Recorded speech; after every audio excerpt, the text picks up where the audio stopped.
Ayan, ito ang aking Fred Ives. I-repat ko siya sa mas malaking pot. Ito is from cuttings lang, pero naging mother plant na din siya. Dito natin siya ililipat sa mas malaking pot na to. Ayan, sobrang daling alagaan ng Fred Ives. Wala silang ka-arte-arte. Ayan, no. Tingnan nyo, napakalaki niya, oh. Ayan, no. Ayan, hinahayaan ko lang siya. Tapos, ayan, okay naman siya at ang healthy pa niya. Ngayon is meron na din siyang mga babies. Ayan, irerepat natin siya. Diba, ang laki niya at ang healthy. Sobrang dali na tong alagaan. Kaya, itong Fred Ives ay isa sa mga recommended na alagaan dito sa lowland. Ayan. Kahit kahit summer, ayan, niya, tibay. Ililipat natin siya dito. Kasya naman siya sa pinaglalagyan ko. Lalagay ko doon kasi hinahang ko siya. Ayan, sinasabit ko lang siya sa rain or shine area. Ayan, tingnan nyo yung soil niya is basa pa. Irerepat ko siya kahit basa pa yung soil niya kasi ito is hindi naman maarte at matibay naman siya.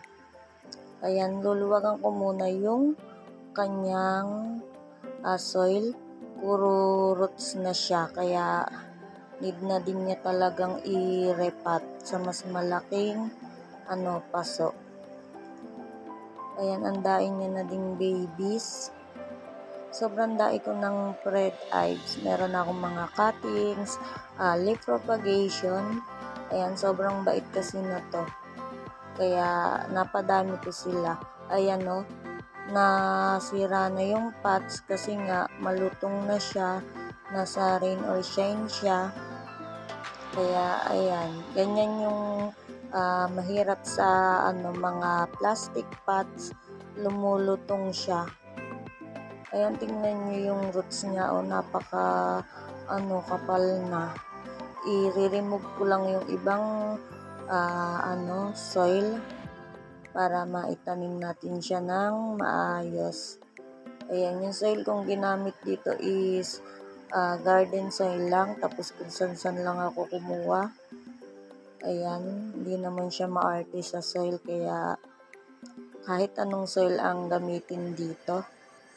Ayan, tingnan natin. Ayan, dito ko siya ililipat. Mas better kasi saktong-sakto na sa kanya. Ayan, may another mother plant na naman ako ng Fred Ives. Yung iba kong Fred Ives is nasa wall. Doon ko siya nilagay kasama ito. Kaya lang ito is napansin ko malaki na siya kaya inirepat ko. Meron naman din akong extra pot na malaki. Kaya, ayan, naisipan ko na din siyang i-repat. Ayan, pansinin niya yung soil ko din ginamit sa kanya is, basa pa. Pero, okay lang nga kasi hindi naman maarte ang mga Fred Ives. Ayan, ganyan lang ang aking ginawa. Inilipat ko lang siya.